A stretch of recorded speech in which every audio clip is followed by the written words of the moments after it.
నమస్తే, welcome to LJ news బులెటిన్లో ముందుగా హెడ్లైన్ చూద్దాం. వచ్చేసిన ఏపీ ఇంటర్ ఫలితాలు ఈసారి కూడా బాలికల టాప్.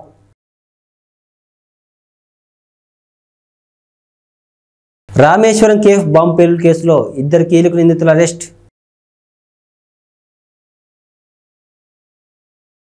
సెంటిమెంట్ కారణంగానే గతంలో కేసీఆర్ గెలిచారు, రేవూరి ప్రకాష్ రెడ్డి.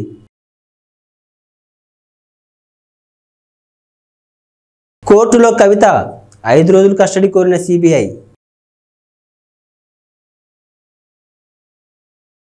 భద్రాద్రిలో 14న శ్రీరామరక్ష స్తోత్రం ఆవిష్కరణ, నవమి నాడు భక్తులకు పంపిణీ. ఆంధ్రప్రదేశ్లో ఇంటర్మీడియట్ ఫలితాలు కాసేపటి క్రితం వెల్లడయ్యాయి. ఉదయం 11 గంటలకు తాడేపల్లిలోని ఇంటర్ బోర్డు కార్యాలయంలో బోర్డు కార్యదర్శి Saurabh Gaur inter first year, second year ఫలితాలను ఒకేసారి విడుదల చేశారు. ఫలితాల్లో ఈసారి కూడా బాలికలదే పైచేయి సాధించారు. ఫస్ట్ ఇయర్ పరీక్షలను 4 లక్షల మంది విద్యార్థులు రాయగా అందులో 67% మంది, సెకండ్ ఇయర్ పరీక్షలను 3 లక్షల మంది హాజరు కాగా 75% మంది ఉత్తీర్ణత సాధించారు. వొకేషనల్ పరీక్ష రాసిన 35,000 మందిలో 71% పాస్ అయ్యారు. బెంగళూరులోని రామేశ్వరం కేఫ్లో మార్చి 1న పేలుడుకు పాల్పడిన కీలక నిందితుడు ముస్తాబీర్ హుస్సేన్ సాజిబ్ను జాతీయ దర్యాప్తు సంస్థ శుక్రవారం అరెస్టు చేసింది. అతనితో పాటు సూత్రధారి అబ్దుల్ మతీన్ తాహాన్ కూడా ఎన్ఐఏ అదుపులోకి తీసుకుంది. కర్ణాటకలో 12, తమిళనాడులో 5, ఉత్తరప్రదేశ్లో ఒక చోట ఇలా 3 రాష్ట్రాల్లోని 18 ప్రాంతాల్లో తనిఖీల అనంతరం నిందితులను అదుపులోకి తీసుకున్నట్లు ఎన్ఐఏ అధికార ప్రతినిధి ఒకరు తెలిపారు. అలాగే పేలుడుకు పాల్పడిన వ్యక్తికి స్థానికంగా సహకరించిన ముజమ్మిల్ షరీఫ్ను కూడా దర్యాప్తు సంస్థ అరెస్టు చేసింది. షరీఫ్, హుస్సేన్, తాహా ఈ ముగ్గురు ఐఎస్ఐ మాడ్యూల్స్తో సంబంధం కలిగి ఉన్నట్లు ఎన్ఐఏ వర్గాలు వెల్లడించాయి. గతేడాది నవంబర్లో నమోదైన మంగళూరు కుక్కర్ పేలుడు కేసుతో పాటు శివమొగ్గ గ్రాఫిటీ కేసులోనూ వీరి ప్రమేయం ఉన్నట్లు నివేదికలు పేర్కొన్నాయి. తెలంగాణ ప్రజల సెంటిమెంట్ను ఉపయోగించుకునే బీఆర్ఎస్ అధినేత కేసీఆర్ 2 సార్లు అధికారంలోకి వచ్చారని కాంగ్రెస్ నేత రేవూరి ప్రకాష్ రెడ్డి అన్నారు. బీఆర్ఎస్ ప్రభుత్వ హయాంలో 8,000కు పైగా రైతుల ఆత్మహత్యలు జరిగాయని చెప్పారు.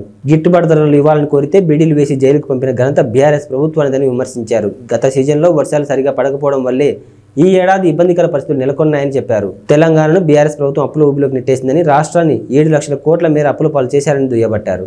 ఢిల్లీ లిక్కర్ పాలసీ కేసులో నిందితురాలుగా ఉన్న బీఆర్ఎస్ ఎమ్మెల్సీ కవితను రౌస్ అవెన్యూ కోర్టులో సిబిఐ అధికారులు హాజరుపరిచారు. కవితను 5 రోజుల పాటు తమ కస్టడీకి ఇవ్వాలని కోర్టును సిబిఐ అధికారులు కోరారు. ఈ కేసులో కవిత కీలక పాత్రను పోషించారని వారు కోర్టుకు తెలిపారు. సౌత్ గ్రూప్ ఆఫ్ పార్టీ మధ్య జరిగిన 100 కోట్ల లావాదేవీల్లో కవితది ప్రధాన పాత్రని వారు చెప్పారు. కవితను లోతుగా విచారిస్తేనే వివరాలు బయటకు వస్తాయని తెలిపారు. కవిత వాట్సాప్ చాట్ వివరాలను కోర్టుకు సిబిఐ అధికారులు అందించారు. కోర్టులో ప్రస్తుతం వాదనలు కొనసాగుతున్నాయి. న్యాయమూర్తి కావేరి బవేజా వాదనలు వింటున్నారు. కవితను సిబిఐ కస్టడీ కోర్టు ఇస్తుందా లేదా అనే ఉత్కంఠ నెలకొంది. తెలంగాణలోని ప్రముఖ పుణ్యక్షేత్రమైన భద్రాచలం శ్రీరామనవమి ఉత్సవాల కోసం ముస్తాబవుతుంది. ఆ రోజున జరిగే రామయ్య కళ్యాణ క్రతువును కనులారా వీక్షించేందుకు కోట్లాది మంది భక్తులు తహతహలాడుతుంటారు. కళ్యాణం కోసం ఈసారి అద్భుతంగా ఏర్పాట్లు చేస్తున్నట్లు దేవస్థానం కార్యనిర్వహణాధికారి ఎల్ రమాదేవి తెలిపారు. ఈసారి వేడుకల్లో ఓ ప్రత్యేకత కనిపించనుంది. గ్యాలరీలో కూర్చొని కళ్యాణాన్ని వీక్షించే వేలాది మంది భక్తులకు ప్రముఖ రచయిత, శ్రీశైల దేవస్థానం పూర్వ ప్రత్యేక సలహాదారు పురాణ పండ శ్రీనివాస్ రచించిన శ్రీరామరక్ష స్తోత్రం గ్రంథాన్ని పంపిణీ చేయనున్నారు. భద్రాద్రిలో బ్రహ్మోత్సవాలు గతంలో టాలీవుడ్ నిర్మాణ సంస్థ వారాహి చలనచిత్రం అధినేత సాయి కొర్రపాటి సమర్పించిన అఖండ గ్రంథాలను రచించింది కూడా శ్రీనివాస్ కావడం గమనార్హం. ఇక తాజా గ్రంథమైన శ్రీరామరక్ష స్తోత్రం పుస్తకాన్ని టాలీవుడ్ ప్రముఖ దర్శకుడు ఎస్ఎస్ రాజమౌళి, ఎంఎం కీరవాణి, సాయి కొర్రపాటి సమర్పిస్తున్నారు. ఈ సందర్భంగా వారికి పురాణ పండ శ్రీనివాస్ కృతజ్ఞతలు తెలిపారు. కాగా ఈ మహిమోపిత శ్రీరామరక్ష స్తోత్రం గ్రంథాన్ని ఎల్లుండి ఆలయ ఈవో రమాదేవి ఆవిష్కరిస్తారు. ఉండిలో రఘురామకృష్ణంరాజుకు సీటు కేటాయిస్తున్నారన్న ప్రచారంతో అసమ్మతి పెరుగుతుంది. పశ్చిమ గోదావరి జిల్లా భీమవరం తోట సీతారామలక్ష్మి ఇంటిని తెలుగుదేశం పార్టీ నాయకులు, కార్యకర్తలు ముట్టడించారు. ఈ సందర్భంగా టీడీపీ కార్యకర్తలు భారీగా చేరుకున్నారు. మంత్రి రామరాజుకు న్యాయం చేయాలంటూ భారీ ఎత్తున నినాదాలు చేశారు. అందరూ కూడా చాలా మనస్తాపం చెంది ఈ రోజున మరి ఇక్కడ రావడం జరిగింది. ఎందుకంటే ఒక ఎమ్మెల్యేగా పనిచేసి ప్రజల్లో ఉన్న మనిషికి మళ్ళీ ఆ స్థానం లేదంటే ఎవరికైనా బాధ కలగటం సహజం. అదే పరిస్థితి ఈ రోజున మన కార్యకర్తల్లో కానీ నాయకుల్లో కానీ కనపడుతున్న ఉండి నియోజకవర్గం నుంచి చాలా పెద్ద ఎత్తున ఇక్కడ రావడం జరిగింది. మీరందరూ ఎవరో కూడా ఆందోళన చెందొద్దు. తెలుగుదేశం అంటే ఒక కమిట్మెంట్ గల పార్టీ, క్రమశిక్షణ గల పార్టీ. మన జాతీయ అధ్యక్షుడు నారా చంద్రబాబు నాయుడు గారు ప్రతి ఒక్కరికి కూడా న్యాయం చేసే విధంగా మరి అధికారం ఉన్నా లేకపోయినా ఒక పోరాడే మనిషి మన చంద్రబాబు నాయుడు గారు. ఈ విధంగా మరి మీరు ఇచ్చిన రిప్రజెంటేషన్ ఏదైతే ఉందో మీరెవరు అందరూ కూడా ఆందోళన చెంది ఈ విషయం మీద ఎవరైతే ఇబ్బంది పడుతున్నారో అన్నీ కూడా నేను మన చంద్రబాబు నాయుడు గారి దృష్టికి తీసుకెళ్ళడం జరుగుతుంది. అలాగే మన తప్పనిసరిగా మనకి న్యాయం మేము ఉండి కాన్స్టిట్యున్సీకి న్యాయం జరుగుద్ది అని నేను తప్పనిసరిగా మీకు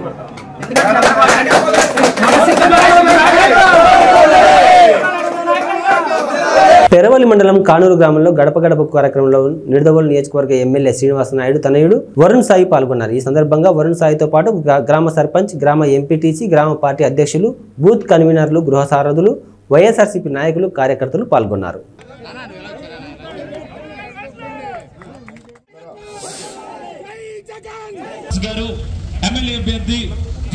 ఈరోజు మీ ముందుకి నమస్తే అమ్మా, నేను మన ఎంపీ అభ్యర్థి అమ్మ కూడూరు శ్రీనివాస్ గారు ఇద్దరం కూడా మీ ముందు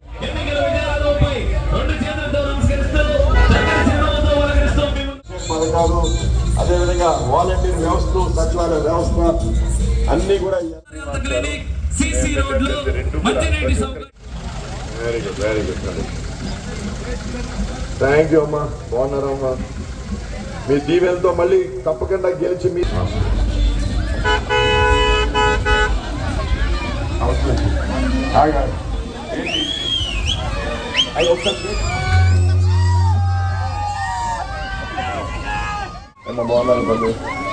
ఎలా ఉన్నారు? ఎంపీ ఎమ్మెల్యేగా గెలిచి వచ్చి ఈ పనులన్నీ పూర్తి చేస్తామమ్మా. అదేవిధంగా ఈ ట్రైన్ కూడా చెప్పడం జరిగింది. అయితే ఒక్కటి గమని ఒక మనిషికి 2 ఓట్లు ఇస్తారు. ఒకటి ఎంపీది, ఎంపీ ఓటు మొదటి ఓటు ఇస్తామా. రెండోది ఎమ్మెల్యే జగన్ ఓటు ఇస్తారమ్మా, జగన్ ఓటు రెండోది. రెండు కూడా ఫ్యాన్ గుర్తుకు ఓటేసి మన జగన్ గారిని ముఖ్యమంత్రి చేసుకుంటాం.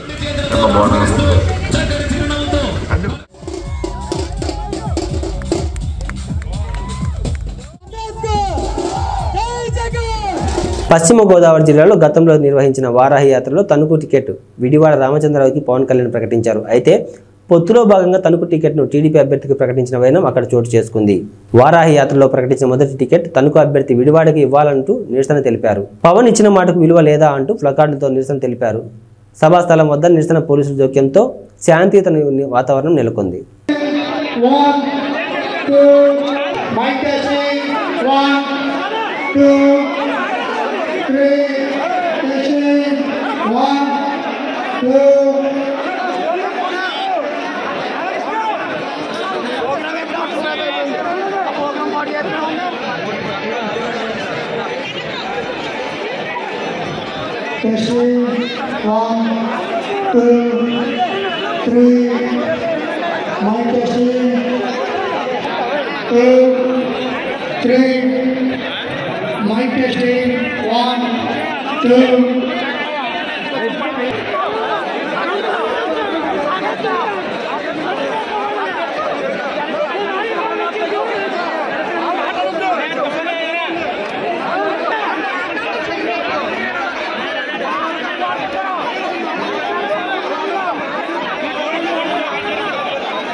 కడప జిల్లా బద్వేల్ నియోజకవర్గంలో జరగబోయే ఎన్నికల్లో బీజేపీ అభ్యర్థి బొజ్జ రోషన్ విజయం సాధిస్తారని జిల్లా ఉపాధ్యక్షులు తిప్పలు రామసుబ్బారెడ్డి, బీజేపీ జిల్లా ప్రధాన కార్యదర్శి ఉట్టి శ్రీనివాసులు పేర్కొన్నారు. ఈ సందర్భంగా మాట్లాడుతూ రంజాన్ పండుగ సందర్భంగా ముస్లిం సోదరులకు శుభాకాంక్షలు తెలిపారు. జరగబోయే ఎన్నికల్లో బద్వేల్ నియోజకవర్గంలో తెలుగుదేశం, జనసేన పొత్తులో భాగంగా 3 ప్రధాన పార్టీల కలయికతో ఈ ఎన్నికల్లో విజయం సాధిస్తామని ధీమా వ్యక్తం చేశారు. పొత్తులో భాగంగా బద్వేల్ టికెట్ బొజ్జ రోషన్ను కేటాయించినందుకు బీజేపీ అధిష్టానానికి కృతజ్ఞతలు తెలిపారు. రాష్ట్రంలో తెలుగుదేశం మెజార్టీ సీట్లు సాధించి అధికారం ఏర్పాటు చేస్తుందని, కేంద్రంలో మోడీ ఆధ్వర్యంలో మరోమారు బీజేపీ అధికారం చేపడుతుందని వారు అన్నారు. చివరి క్షణం వరకు పోలింగ్ బూత్ మే 13 ఉంది కదా, చివరి క్షణం వరకు కష్టపడి ప్రజలు చైతన్యవంతులు చేసి కేంద్ర రాష్ట్ర ప్రభుత్వాలు తీసుకునే నిర్ణయాలను ఏదైతే మనకు సంక్షేమం, అభివృద్ధి కార్యక్రమాలను విశదీకరించి ప్రజలు మా వైపు తిప్పుకుంటామనే ధీమా మాకుంది. పార్టీలు కూడా కొంచెము భారతీయ జనతా పార్టీకి, జనసేన పార్టీకి కొంచెం సంఖ్యాబలం తక్కువ ఉంది నియోజకవర్గంలో. ఇది మీకు అందరికీ తెలిసిందే. ఎందుకంటే ప్రధాన ఏదైతే జిల్లా జనరల్ సెక్రటరీలు, మండల పార్టీ అధ్యక్షులు, మండల బూత్ లెవెల్ కమిటీలు ఉన్నాయి, కానీ సంఖ్యాబలం తెలుగుదేశం కన్నా మాకు తక్కువే ఉంది ప్రజెంట్ ఉండే సిచ్యువేషన్లో. కాకపోతే వారు కూడా మా మిత్రులే కదా, వాళ్ళు మేము అందరం కలిసి సూపర్గా మేము ప్రచారం చేసుకుంటూ పోతున్నాం. అందరికీ ఎక్కడ కూడా మాకు విభేదాలు కానీ ఎలాంటివి కూడా లేవు. ఇది చాలా సంతోషకరం. బద్వేలు నియోజకవర్గానికి శుభ పరిణామం. రైల్వే కోడూరు మండలం రెడ్డివారిపల్లి పంచాయతీ గాంధీనగర్ గుండాలపల్లి సింగిరివారిపల్లి నందు రైల్వే కోడూరు కూటమి ఎమ్మెల్యే అభ్యర్థి అరవ పలువురు నాయకులు కలిసి ఇంటింటి ప్రచారం నిర్వహించారు. ఈ సందర్భంగా ప్రజలకు బాబు పథకాల గురించి క్షుణ్ణంగా వివరించి చెప్పారు. ఈ కార్యక్రమంలో నాయకులు, కార్యకర్తలు పాల్గొన్నారు. MP sir Kiran Kumar sir, ఆయన గుర్తు వచ్చేసి కమలం గుర్తు. ఈ రెండు మీరు ఓటేస్తే చంద్రబాబు సార్ సీఎం అవుతారు. ఆయన వెంటనే మీ ఇంటికి ప్రతి సంవత్సరం 3 సిలిండర్లు ఫ్రీ వస్తాయి. చదువుకునే పిల్లలు ఉంటే 2 నాలుగు 30,000 వస్తుంది, 3 ఉంటే 45,000 వస్తుంది. పెద్దవాళ్ళకి ఎవరు ఉన్నారా ఇంట్లో మీదేనా? మీకు ఆమెకి అక్కకి అయితే ప్రతి నెల 500 రూపాయలు ఆమె అకౌంట్లో పడుతుంది ప్రతి మహిళకి. వచ్చేసి గ్లాస్ గుర్తున్నా MP sir Kiran Kumar sir, ఆయన గుర్తు వచ్చేసి కమలం గుర్తు. ఈ రెండు మీరు ఓటేస్తే చంద్రబాబు సార్ సీఎం అవుతారు. ఆయన వెంటనే మీ ఇంటికి ప్రతి సంవత్సరం 3 సిలిండర్లు ఫ్రీ వస్తాయి. చదువుకునే పిల్లలు ఉంటే 2 నాలుగు 30,000 వస్తుంది, 3 ఉంటే 45,000 వస్తుంది. పెద్దవాళ్ళకి ఎవరు ఉన్నారా ఇంట్లో మీదేనా? మీకు ఆమెకి అక్కకి అయితే ప్రతి నెల 500 రూపాయలు ఆమె అకౌంట్లో పడుతుంది ప్రతి మహిళకి. నేను రైల్వే కోర్టు జనసేన అభ్యర్థిగా పోటీ చేశాను. నా గుర్తు చూసి గ్యాస్ గుర్తుమా. కిరణ్ కుమార్ సార్ ఎంపీగా పోటీ చేశాడు. నేను గుర్తు చూసి కమలం గుర్తు. ఈ రెండింటికి ఓటేస్తే మన చంద్రబాబు సీఎం అవుతారు. ఆయన వెంటనే ప్రతి సంవత్సరం మీకు 3 సిలిండర్లు ఫ్రీ వస్తాయి. పెద్దవాళ్ళు ఎవరు ఉంటే 3,000 పెన్షన్ వస్తాయి. ఎడ్యుకేషన్ చదువుకున్న వాళ్ళ పిల్లలు ఏమన్నా ఉంటే ప్రతి సంవత్సరం 5,000 వస్తాయి కదా. ఎంతమంది ఉంటే అంతమందికి 5,000 లెక్కన మీ అకౌంట్లో పట్టాము. తప్పకుండా గ్యాస్ కలిగి కమలం గుర్తు పోటీ. పాణ్యం నియోజకవర్గం నుండి కల్లూరు శ్రీ చౌడేశ్వరి సుంకులా పరమేశ్వరి అమ్మవారి జాతర సందర్భంగా కల్లూరు రైతు సంఘం ఆధ్వర్యంలో వివిధ ప్రాంతాలకు చెందిన ఎద్దులతో బండలాగుడు పోటీ కార్యక్రమాన్ని నిర్వహించారు. ఈ సందర్భంగా వారు మాట్లాడుతూ ఇది ఒక ఆనవాయితీగా వస్తుందని, ప్రతి సంవత్సరంలాగే ఈ సంవత్సరం కూడా అత్యంత అద్భుతంగా జరుగుతుందని, ఇందుకు సహకరిస్తున్న ప్రతి ఒక్కరికి ప్రత్యేక ధన్యవాదాలు తెలియజేశారు.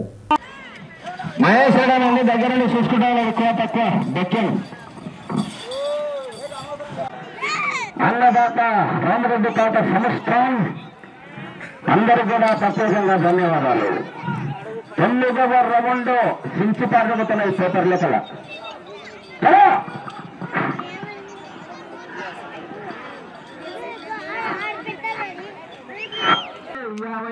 మళ్ళీ కింద 45 మొత్తం కొట్టాలని పెట్టినాడు. మళ్ళీ 7 వస్తుంది, 95 కొట్టాడు స్పాట్.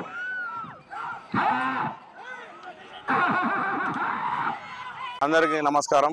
ఈరోజు కల్లూరు గ్రామంలో ఉగాది పండుగ సందర్భంగా రాత్రి దూర పందెం రైతు సంఘం ఆధ్వర్యంలో నిర్వహించడం జరుగుతుంది.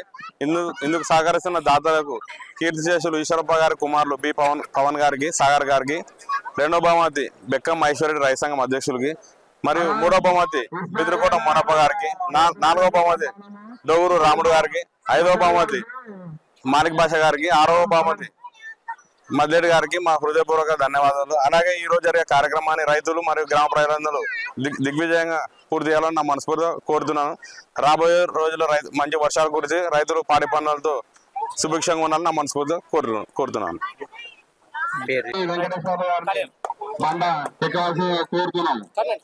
అందరికీ నమస్కారం. నా పేరు పవన్ కుమార్. కల్లూరు సుంకులా పరమేశ్వరి మరియు చౌడేశ్వరి దేవి ఉత్సవాల సందర్భంగా గత 40 సంవత్సరాలుగా కల్లూరులో ఈ బండలాగుడు పంద్యాలు నిర్వహించడం జరుగుతుంది.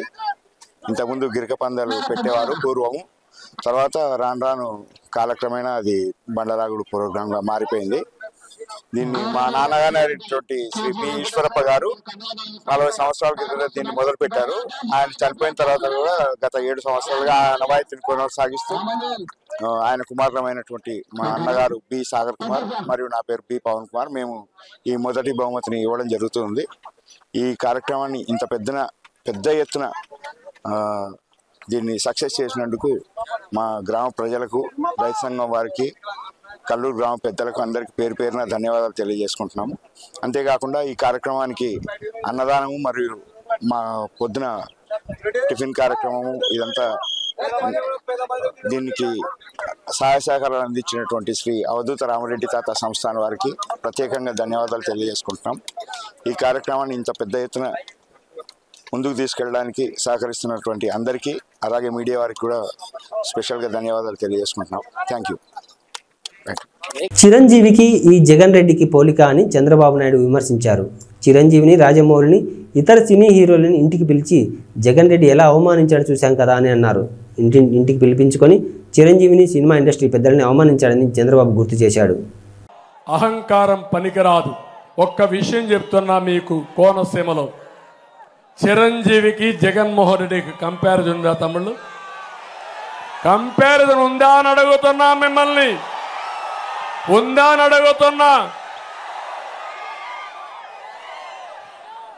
చిరంజీవి కొన్ని సంవత్సరాలుగా చిత్రసీమలో రారాజుగా వెలిగినటువంటి వ్యక్తి.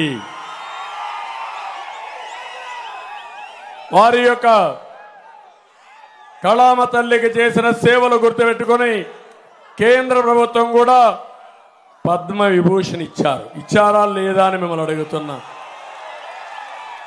అదే మరిగా Rajamouli one of the best director. ఆయన సినిమాలు తీశాడు, బాహుబలి, ఇవన్నీ. త్రిపుల్ ఆర్ కూడా మన తీశాడు. ఆయనకు కూడా పద్మభూషణ్ ఇచ్చారు. అలాంటి మహామహుల్ని, సినిమా హీరోల్ని పిలిపించి ఇంటి దగ్గర అవమానం చేసిన విధానం ఒక్కసారి మీరు గుర్తుపెట్టుకోవాలి. నేను 14 సంవత్సరాల ముఖ్యమంత్రిగా ఉన్నా. ఏ నటుడు కూడా నేను అవమానం చేయలా. నటుల్ని గౌరవించిన సంస్కారం మాది. పవన్ కళ్యాణ్ గారి సినిమాలు వస్తే కనీసం సినిమాల్లో ఆడడానికి రేట్లు కూడా ఇవ్వని దుర్మార్గుడు ఈ జగన్మోహన్ రెడ్డి. అంటే మనమందరం ఆయనకు బానిసలు కాబట్టి ఆయనకు ఊడిగం చేస్తే మన సినిమాకు రేట్ ఇస్తాడు. వీళ్ళ అబ్బా సొత్తు, వీళ్ళ నాయన సొత్తు అనుకున్నాడు. అలాంటిది చిరంజీవి గారిని, సినిమా ఇండస్ట్రీ మొత్తాన్ని అవమానం చేసిన వ్యక్తి, అహంకారైనటువంటి వ్యక్తి ఈ దుర్మార్గుడు. కానీ పవన్ కళ్యాణ్ గారిని నేను అభినందిస్తున్నా, బాలకృష్ణని అభినందిస్తున్నా. నీ సినిమాలను ఏమైనా చేసుకో, ఆడగనకపోతే చూసుకుంటాం, నాకు మెరిట్ ఉంటే ఆడతాయని చెప్పిన వ్యక్తులు పవన్ కళ్యాణ్ గారు అని చెప్పి కూడా నేను మీకు తెలియజేస్తున్నా. ఒక సంస్కారం ఉండాలి, కుసంస్కారం మంచిది కాదు. అందుకే మీరు ఆలోచించుకోవాలి. సంస్కారం లేని వాళ్ళు అదే అంటారు పెద్దవాళ్ళు శుభ శతకంలో, సునకాన్ని తీసుకుపోయి సింహాసనం పైన కూర్చొని పెడితే దాని బుద్ధి మారదని. అదే జరిగింది రాష్ట్రంలో. జమ్మికుంట ప్రభుత్వ ఆసుపత్రికి జలుబు చేసిందని, వైద్యులు అందుబాటులో లేరని, నిధులు ఉన్నా నిరుపయోగంగా సౌకర్యాలు ఉన్నాయని, దుర్వినియోగంపై విచారణ జరపాలని డిమాండ్ చేశారు. ఈ సందర్భంగా మాట్లాడుతూ జమ్మికుంట ప్రభుత్వం 30 పడకల సామాజిక ఆరోగ్య కేంద్రాన్ని రోగులకు అదనపు సౌకర్యాల దృష్ట్యా గతంలో ఆధునీకరించడం జరిగిందన్నారు. ఇక్కడకు దూర ప్రాంతాల నుండి ఎక్కువగా వస్తుంటారని, అధికారుల పర్యవేక్షణ లోపం మరియు వైద్యుల నిర్లక్ష్యం కారణంగా ఇక్కడ పూర్తిస్థాయి వైద్య సేవలు, సౌకర్యాలు అందుబాటులో లేక రోగులు మరియు వారి బంధువులు ఇబ్బందులు పడుతున్నారని అన్నారు. ముందుగా నేను షేక్ సాబిర్ అలీ, సామాజిక కార్యకర్తగా ఈరోజు జమ్మికుంట ప్రభుత్వ సామాజిక ఆసుపత్రి విషయం లోపల రోగులకు కలుగుతున్నటువంటి అసౌకర్యాల దృష్ట్యా మరియు ఇక్కడ వారికి లభిస్తున్నటువంటి వైద్య విధానం పట్ల మరియు ఈ సందర్భంగా వైద్యులు అవలంబిస్తున్న నిర్లక్ష్య ధోరణి పట్ల నేను ప్రభుత్వానికి గౌరవప్రదమైన మీడియా ద్వారా, జిల్లా ఉన్నతాధికారులకు గౌరవప్రదమైన మీడియా ద్వారా మేము చేస్తున్నటువంటి డిమాండ్ ఏంటి అని అంటే, జమ్మికుంట ప్రభుత్వ సామాజిక ఆసుపత్రిని ఆధునీకరిస్తూ ఈరోజు అన్ని సౌకర్యాలు కల్పించినము, ఇందుకు సరిపడా నిధులను కేటాయిస్తున్నాము అని చెబుతున్నప్పటికీ కూడా ఇక్కడ ఎలాంటి రోగులకు సౌకర్యాలు అందుబాటులో లేవు. మరీ ప్రధానంగా వైద్యులు అన్ని వేళలా అందుబాటులో ఉండడం కోసము వారికి క్వార్టర్స్ను నిర్మించినా కూడా వైద్యులు అందులో విధుల్లో ఉండి కూడా లేకపోని కారణంగా ఈరోజు అత్యవసర వైద్యం కోసము ఇతర ప్రాంతాలకు వెళ్లాల్సినటువంటి పరిస్థితి ఉంది. అదేవిధంగా ఈ ఆసుపత్రికి నిత్యం వందలాది మంది రోగులు, దీర్ఘకాలిక వ్యాధులు, అత్యవసర చికిత్స, ప్రసూతికి సంబంధించినటువంటి విషయాల లోపల, మరి అదేవిధంగా డయాగ్నోస్టిక్ సంబంధించి సమస్యల గురించి వస్తూ ఉంటుంది. కానీ ఇక్కడ పూర్తి స్థాయి వైద్యం అందుబాటులో లేదు. దీనికి సంబంధించి గతం లోపల ఉన్నతాధికారుల దృష్టికి తీసుకుపోవడం జరిగింది. మరి అదేవిధంగా ఇక్కడ సరైనటువంటి మార్చురీ నిర్వహణ లేదు. పోస్ట్ మార్టం గదిని కనీసము వినియోగించడానికి వీలు లేని రీతిలో ఉపయోగిస్తున్నటువంటి తరుణం లోపల పోస్ట్ మార్టం నిర్వహించడానికి కూడా సరైనటువంటి వైద్యులు అందుబాటులో లేక ఆసుపత్రి బాయ్స్, డ్రెస్సింగ్ బాయ్స్ పైన ఆధారపడాల్సినటువంటి దుస్థితి ఉంది.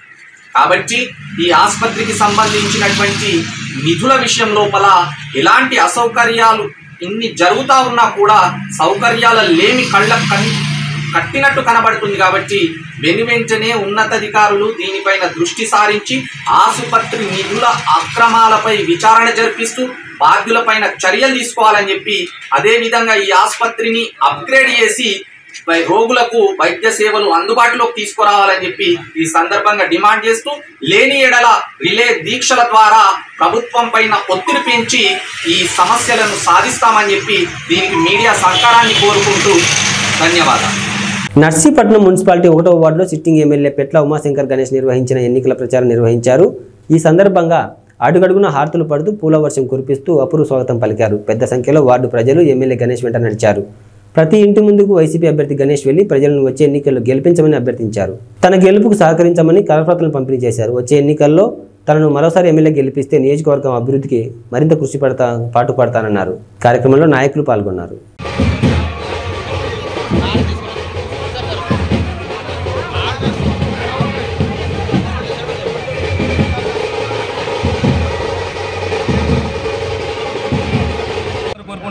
రేపు ఎట్టి బస్సులు కూడా మే 11 జరిగే ఎన్నికల్లో బ్రహ్మాండ మెజార్టీతో ఇక్కడ 30,000 పైగా మెజార్టీతో ఇక్కడ నర్సీపట్నం నియోజక ప్రజలు మరి వైఎస్ఆర్ కాంగ్రెస్ పార్టీ జెండా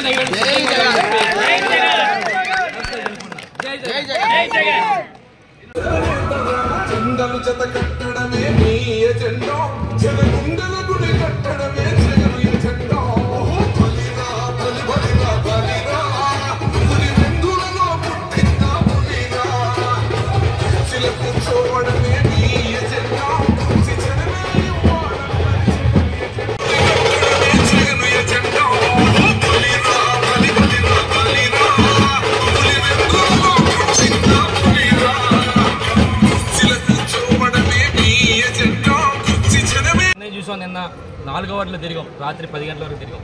అంటే ఎంత విపరీతం అంటే బ్రహ్మాండంగా జగనన్న ముఖ్యమంత్రి చేసుకోవాలని చెప్పి ప్రతి ఒక్కరు కూడా ప్రతి ఇంటి దగ్గర నుంచి కూడా బయటకు వచ్చి మరి జగనన్న ముఖ్యమంత్రి చేసుకుంటారని చెప్పి పెద్ద ఎత్తున నిరాధనలు పలికారు రాత్రి కూడా.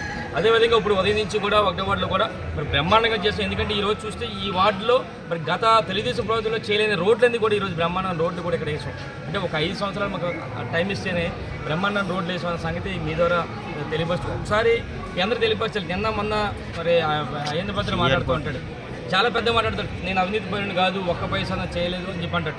ఈరోజు ఆయన అవినీతి పరుడా కాదని చెప్పి ఈరోజు మన నర్సీపట్నం నియోజకవర్గం కాదు రాష్ట్ర వ్యాప్తంగా ప్రజాపం చేసి కొన్ని వందల కోట్ల రూపాయలు తెలుగుదేశం పార్టీ హయాంలో మరి తెలుగుదేశం ప్రభుత్వంలో మంత్రిగా చేసి కొన్ని వందల కోట్ల రూపాయలు ఒక 200 ఎకరాల రిసార్ట్స్ కానీ 100 ఎకరాల బినామీలు కానీ కొన్ని పెద్ద పెద్ద బిల్డింగ్స్ కానీ ఇలాగా ఎన్నో వందల కోట్ల రూపాయలు మరి ఆస్తిపరుడు. ఈరోజు నిన్న కూడా చెప్పాను నేను 1994లో అందరూ డబ్బులు కూడి ఒక జీప్ ఇస్తే ఈరోజు ప్రతి ఇంటికి కూడా జీప్ ఇచ్చే పరిస్థితి అయిన పద్ధతికి వచ్చిందని చెప్పి నిన్న కూడా చెప్పడం జరిగింది. మరి నేను ఒకటి చెప్పాలి, ఇందులో మెయిన్ ముఖ్యంగా ఒక స్కామ్ కూడా ఉంది. తెలుగుదేశం ప్రభుత్వ హయాంలో 2015లో నారావర లెక్కర్ స్కామ్ అని ఒక లెక్కర్ స్కామ్ ఉంది. ఇదేంటంటే తెలుగుదేశం ప్రభుత్వ హయాంలో అసలు ఎక్సైజ్ పాలసీనే మార్చేసి ఈయనకి ఒక విశాఖ డెస్టిలరీస్ అని చెప్పి ఒక మందుల ఫ్యాక్టరీ ఉంది. మందు ఫ్యాక్టరీ అంటే అక్కడి నుంచి మందు తయారయ్యి మరి బీర్లు ఫ్యాక్టరీకి వెళ్తుంటుంది అక్కడ పందిరిపాలెంలో. మరి ఆ రోజు 5 సంవత్సరాల కాలంలో సుమారుగా 1,300 కోట్ల రూపాయలు మన రాష్ట్ర ప్రభుత్వానికి నష్టం చేసే విధంగా చంద్రబాబు నాయుడు ఈయనకి మరి కొంతమందికి మరి ఈ విధంగా చేసి సుమారుగా 100 కోట్ల రూపాయలు ఆ రోజు దోపిడీ చేసిన దోపిడీ దొంగ ఈ అయ్యన్న పద్ధతి అని చెప్పి సందర్భంగా తెలియపరుస్తాను. అంటే ఇలాంటి స్కాములు చేసి పెద్ద చేసి ఈరోజు పెద్ద పెద్ద కబుర్లు చెప్తుంటే మాకు చాలా సిగ్గేస్తుంది. నువ్వు వాళ్ళ గురించి నీ కొడుకు నీ మరుగుజ్జు కొడుకు మరీ మాట్లాడతాను. నీకు ఒకటే చెప్తాను, అయిన పద్ధతి కానీ నీ మరుగుజ్జు కొడుకు కానీ చెప్పేది ఏంటంటే మీరు ఎన్ని చెప్పినా సరే ఈరోజు రాష్ట్ర ప్రజలు కానీ ముఖ్యంగా నష్టపడిన ప్రజలు నమ్మే పరిస్థితులు లేరు. మీరు ఎన్ని దోపిడీలు చేశారో, ఎన్ని దౌర్జన్యాలు చేశారో, ఎన్ని రౌడీలు చేశారో ఈ రాష్ట్ర ప్రజలు కానీ ముఖ్యంగా ప్రజలందరూ కూడా చేసు. మీరు ఎన్ని పొర్లి దండాలు పెట్టినా సరే అలా దండాలు పెట్టుకుంటూ అల్లిపడిపోవాలి తప్ప ఇక్కడ నర్సీపట్నం ప్రజలు మరి రేపు బట్టలు తీసి కొట్టే పరిస్థితి మీ ఇద్దరికి కూడా అక్కడ అయిన పద్ధతి కానీ వాళ్ళ కొడుకు మరుగుజ్జు పద్ధతి కూడా వస్తుందని చెప్పి సందర్భం తెలియపరుస్తూ ఇవి బులెటిన్ విశేషాలు. మరో బులెటిన్లో మళ్ళీ కలుద్దాం. అంతవరకు సెలవు. నమస్తే.